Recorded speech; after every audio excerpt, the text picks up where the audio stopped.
கையில் வச்சோன்னா அவங்க ஃபேஸும் கம்மிட் ஆகும்.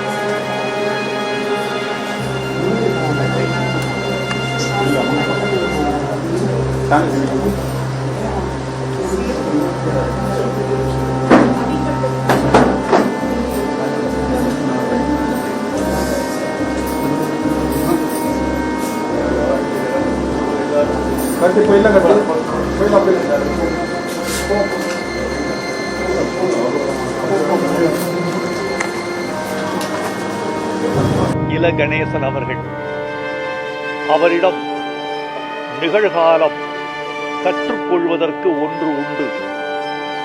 எவரையும் புண்படுத்தலாகாது, எந்த நிலையிலும் வெறுப்பு அரசியல் கூடாது என்ற ஒரு லட்சியத்தை தன் மனதுக்குள் ஊன்றி வாழ்ந்தவர் இல கணேசன் அவர்கள்.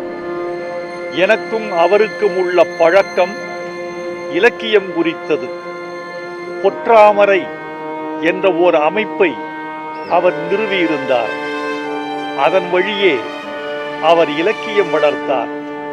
நல்ல ரசிகர், நல்ல பேச்சாளர். நாகாலாந்து வாருங்கள், இயற்கையை கண்டு நீங்கள் காணாத கவிதையெல்லாம் எழுதலாம் என்று என்னை அழைத்தவர்.